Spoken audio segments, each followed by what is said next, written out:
La guerre nous fait-elle perdre toute humanité? Nous pousse-t-elle à repenser notre rapport au monde, notre rapport à nous-mêmes? Ces questions seront les piliers de cette émission qui rend hommage à un auteur et un soldat. Bienvenue dans Entre nous.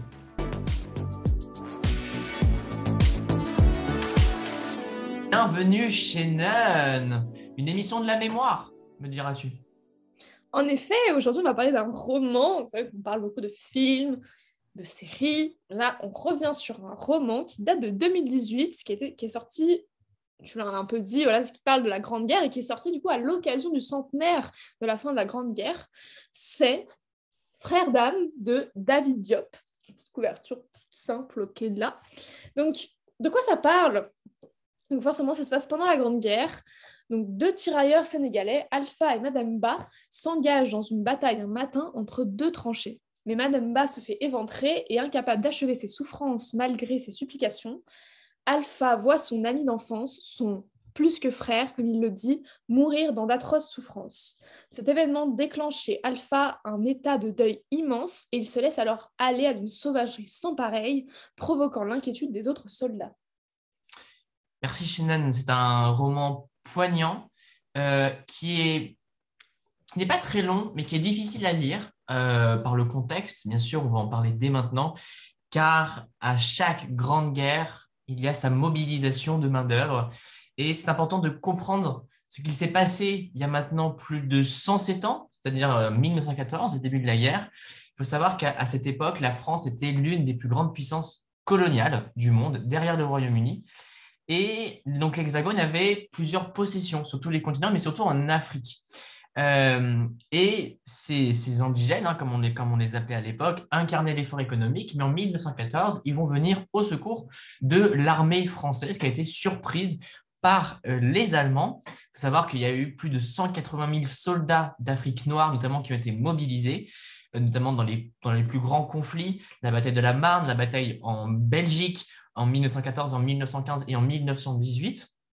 Il faut dire que cette armée, cette force noire, comme certains l'ont qualifiée, ont vraiment servi la cause, si ce n'est que pour certains, ils ont contribué à la réussite de l'alliance avec la France et le Royaume-Uni notamment, au prix de quand même 28 000 morts, ce qui est énorme sur les 180 000 soldats.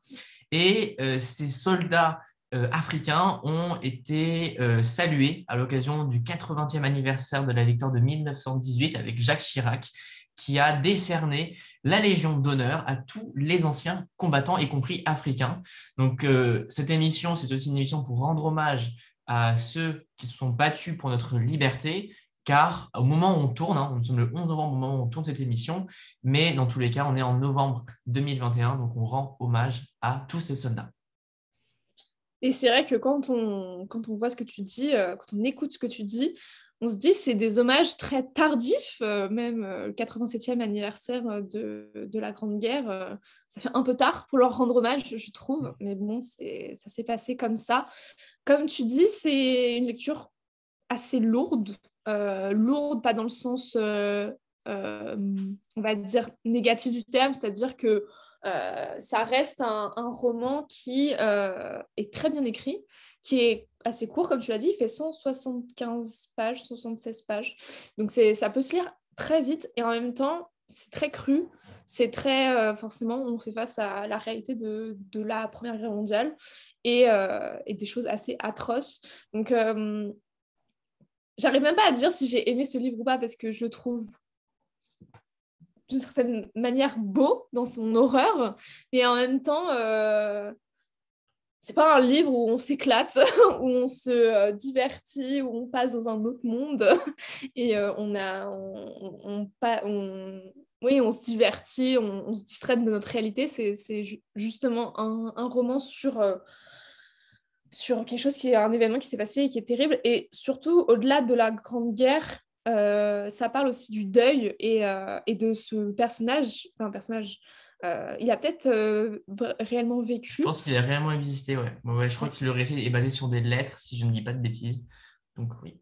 Donc, c'est vrai que ce personnage d'Alpha, on voit que c'est, enfin, mine de rien, quand on le lit, on a l'impression que c'est un jeune homme qui a pas forcément demandé tout ça. Bon, finalement, il s'est engagé quand même, c'est lui qui s'est engagé dans la guerre, mais on se dit, waouh, enfin, en fait, on voit vraiment que la mort de son ami, de son plus que frère, comme il dit à chaque fois, ça, en fait, ça a vraiment déclenché quelque chose. On sent qu'il y a quelque chose qui s'est brisé en lui.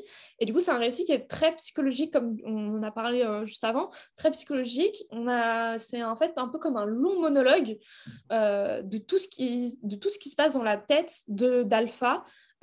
Des pensées chaotiques, beaucoup de répétitions. Donc c'est pour ça aussi que c'est un peu lourd comme récit, parce que beaucoup de répétitions, on a des expressions qui reviennent très très souvent, par la vérité de Dieu, mon plus que frère, etc. Et en fait, je pense pas que ce soit à cause d'un manque de vocabulaire, mais surtout de voilà, ce côté bouleversant de ce à quoi fait face Alpha. Ouais, effectivement. Alors déjà, si je ne dis pas de bêtises, il est d'origine sénégalaise, Alpha. Et c'est le genre de récit un peu historique. Effectivement, on ne peut pas dire qu'on aime ou qu'on n'aime pas. Ce qu'on peut aimer ou pas, c'est le style. Et l'originalité de ce livre, c'est ça, c'est que on est avec le personnage. Moi, quand j'ai lu le livre, j'étais dans le conflit avec lui, même s'il n'y avait pas beaucoup de détails sur l'environnement. Je pense qu'on psychologiquement, c'était tellement fort que effectivement, on vivait toutes ces aventures avec ce personnage. Donc, c'est ça qui rendait le récit intéressant à lire, malgré son côté parfois répétitif, mais qui était voulu nécessairement. Il faut savoir que dans le livre, il y a deux parties. Il y a une partie où il est vraiment sur le champ de bataille et une autre partie où il est envoyé à l'arrière. Donc, c'est deux ambiances totalement différentes.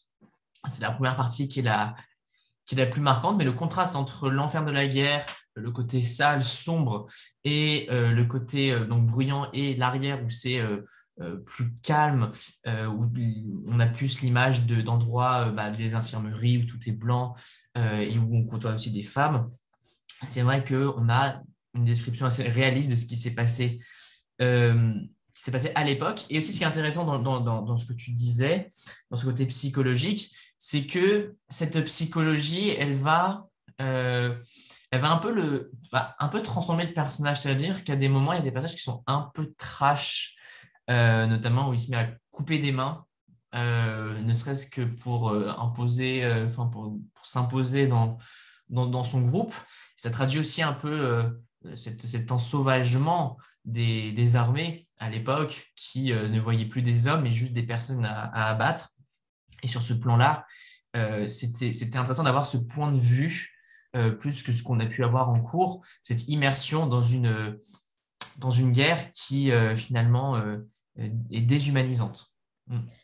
Exactement. Après, du coup, pour remettre dans le contexte, Alpha se met à couper des mains d'ennemis des Allemands pour justement, en fait, même là aussi, c'est assez compliqué dans la psychologie d'Alpha, parce qu'en fait, il se met à faire ça sur des soldats qui ressembleraient à celui qui a tué son ami d'enfance, Mademba, et il le fait dans une sorte de vengeance, mais on sent que, parce qu'en fait, on sent que c'est une vengeance pour son ami, mais aussi une vengeance un peu pour s'infliger des souffrances à lui-même, parce qu'il se sent coupable en fait, de ne pas avoir achevé les souffrances de son ami, alors qu'il le suppliait de l'achever, parce qu'il l'a laissé en fait mourir. Il est resté avec lui, mais il l'a laissé mourir, alors que Madame Bad n'arrêtait pas de le supplier de le tuer. Et on sent qu'il y a toute cette complexité psychologique autour du fait qu'il veut venger la mort de son ami, et en même temps, il veut s'infliger une souffrance, tout en... on voit plusieurs fois qu'en fait, il ressasse ces moments-là, et on voit en fait, il est complètement perdu, et même à un moment donné, il justifie ses actions par la volonté de Dieu. C'est qu'il se dit, mais à un moment donné, ça m'a assez marqué ce moment, c'est qu'il se dit, je ne pense pas que en fait, Dieu, il est vraiment, il nous laisserait faire ça, voilà. Et en même temps, oui, mais bon, du coup, si je le fais, c'est que Dieu doit vouloir punir un membre de la famille de ces hommes-là. Donc, et en fait, il y a tout un... C'est très complexe au niveau de la psychologie. Et donc, oui, la première partie est très dure.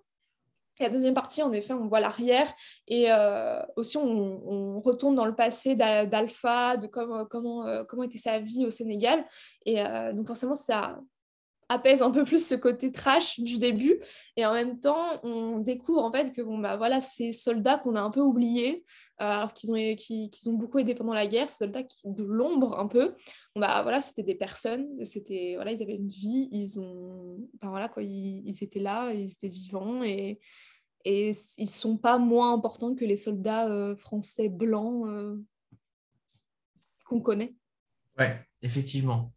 Ce livre aussi décrit avec poésie le chaos de la guerre avec les champs de bataille, euh, notamment, c'est un peu l'image qu'on pourrait même comparer à d'autres tableaux, d'autres représentations de la Première Guerre.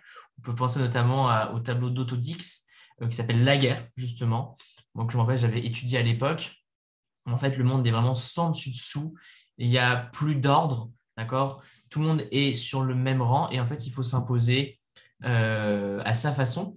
Enfin, et sur ce plan-là, en fait, on se rend compte qu'on redevient un peu des animaux. Il y a le côté sombre de chacun qui refait surface. Et c'est ce qu'on voit un peu dans le livre. On a le côté humain qui se bat avec le côté animal d'Alpha. Et d'avoir cette dualité constamment tout au long de la première partie, eh bien, c'est très bien raconté. Et ça questionne, enfin, ça questionne, ça confirme encore plus sur ce que la guerre peut entraîner, c'est-à-dire rien de bon. Ça n'entraîne que de mauvaises choses, que des mauvais comportements, en plus des décors qui sont vraiment parsemés de cadavres. Donc, c'est vraiment, je pense que ça fait partie des récits qu'il faut avoir lus. D'ailleurs, il faut savoir qu'il a été récompensé par le Grand Prix, le prix Goncourt des lycéens. Oui. Non, oui, c'est ça. Le concours des lycéens, il a reçu le Booker Prize International aussi. Donc, c'est dire que ce sont des causes enfin, des livres qui traînent de causes qu'il faut nécessairement lire, même si c'est dur. Et il faut que ce soit volontairement dur pour pouvoir en parler. Voilà, donc moi, c'est vraiment ça qui m'a marqué. L'aspect un peu histoire de famille, c'était intéressant, mais pour moi, ce n'était pas l'essentiel du livre. Enfin, à mes yeux, même si c'était nécessaire d'en parler, mais ce n'était pas le côté le plus important. Surtout que vers la fin, moi, je l'ai lu en grande partie. Et là, vers la fin, je commençais à un peu moins comprendre. Surtout quand il y a une partie où je crois qu'il y a une poésie qui est racontée, ou sous forme de poésie. Et là, c'était un peu complexe, j'avoue. Je sais pas, toi, tu avais compris, Shannon, ou pas? Oui, c'est un conte plutôt qu'une poésie. Un Même conte, là, effectivement. j'avoue que j'étais un peu perdue, mais en fait, pour moi, ce que j'ai aimé dans ce livre aussi, c'est la critique qu'il y a sur la guerre, comme tu l'as décrit. C'était quand même, c'était une guerre chaotique. C'était l'une des premières guerres qui a beaucoup marqué les esprits par sa sauvagerie, justement. Et pourtant, Alpha, donc, il fait des choses impensables. Hein. Voilà, quoi. Il coupe des mains d'ennemis, il les rapporte comme trophées. Et en fait, c'est assez marrant de voir que bah, c'est sauvage. Hein. Personne ne voudrait le faire comme ça en pleine conscience. Et en même temps, au début, il revient avec ses mains et les soldats l'applaudissent, le croient comme un héros. Ah, voilà, il a tué des ennemis, il est trop fort. Et en fait, finalement, au bout d'un moment, plus les mains s'accumulent et plus on le pense dévoreur d'âme, on le pense dérangé, fou. Et c'est là que c'est assez marrant, parce qu'à un moment donné, il y a quelqu'un qui lui dit ce que tu fais, ce n'est plus la guerre civilisée. Mais la guerre civilisée de quoi? Enfin, la guerre, ça reste quelque chose de chaotique, surtout celle-là. Le nombre de morts est astronomique. En fait, c'est une guerre civilisée, pour moi, c'est un peu antinomique comme expression. Enfin, tu peux pas te dire. Et en même temps, enfin, tout ce schéma un peu compliqué autour de la pensée sur la guerre. euh, Parce que oui, d'une certaine manière, on a l'impression qu'Alpha prend du plaisir à tuer ces personnes et à leur couper leurs mains et les ramener. C'est vraiment très trash. Et en parallèle, la fin, comme tu dis, elle est très surprenante. On passe dans un côté un peu plus mystique, je dirais, et très éloigné du côté réaliste du début. Et c'est vrai que même à la fin, je suis encore un peu perdue sur cette fin-là.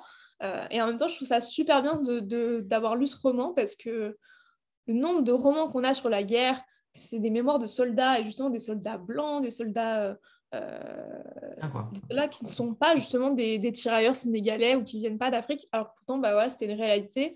Et pour une fois, on met en lumière ces soldats-là à travers un texte qui, mine de rien, est très bien écrit, très poétique et qui a vraiment une recherche, je pense, stylistique au niveau des mots. Et donc, je trouve ça très bien en fait, de mettre en lumière un roman pareil, contrairement à tous ceux qu'on a lus, parce qu'il y en a énormément des romans sur la Première Guerre mondiale. Finalement, à la lecture de ce livre, je viens d'y penser, mais il y a aussi le risque, et il ne faut pas tomber dans ce piège-là, de penser que les soldats africains étaient plus sauvages que les soldats européens. Parce que là, on a en effet Alpha qui rapporte des mains face à des soldats qui, eux, non. Alors que non, ce n'était pas le cas. Tout le monde était à la même enseigne et à la rigueur, c'est même les soldats sénégalais qui avaient, enfin, dans le récit, qui avaient le plus de courage d'aller couper des mains. Après, il faut avoir lu le livre pour mieux le comprendre, tout le contexte. Et anecdote, Shannon, le chiffre 7 est souvent mentionné dans le récit à plusieurs reprises, notamment quand c'est le nombre de mains qui restent à Alpha lorsqu'il quitte le front, c'est le nombre de soldats qui sont condamnés à aller à l'arrière, c'est le nombre de théières qui sont posées sur la concession de Mademba, c'est le nombre d'années entre le mariage de Pendoba et la disparition de son père, de ses frères et du troupeau. Donc, il y a une dimension symbolique du chiffre 7. Voilà, c'était une petite analyse qui peut porter, qui porterait bonheur ou pas selon les convictions de chacun. Merci pour cette anecdote. Je reviens juste sur ce que tu as dit sur la sauvagerie des soldats. En effet, il ne faut pas tomber dans ce cliché-là. Surtout que si on lit bien le livre, à un moment donné, donc, Alpha explique que donc, il ramène ses mains comme trophée entre guillemets à chaque fois. Et en fait, c'est un soldat blanc qui en fait s'attire vraiment les foudres et qui en meurt. C'est-à-dire qu'un soldat blanc lui vole une des mains et en fait se permet de jouer avec ce qu'Alpha ne fait pas, justement. Il joue avec, il fait des doigts d'honneur avec aux Allemands, etc.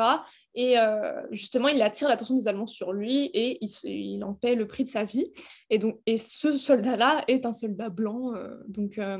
C'est montrer aussi que voilà, ils sont pas tombés dans le cliché, comme tu dis, dans la stigmatisation que les soldats sénégalais étaient plus sauvages que d'autres. Là, je pense qu'on a vraiment affaire à un soldat alpha qui est en fait qui se retrouve face à une réalité qu'il n'avait pas prévue et dont l'innocence en fait part avec la mort de son ami, de son plus que frère et la spirale en fait infernale dans laquelle il se retrouve prend le dessus. C'est vraiment, je pense, le côté psychologique qu'il faut retenir et pas forcément les horreurs qu'il a pu commettre ou autre.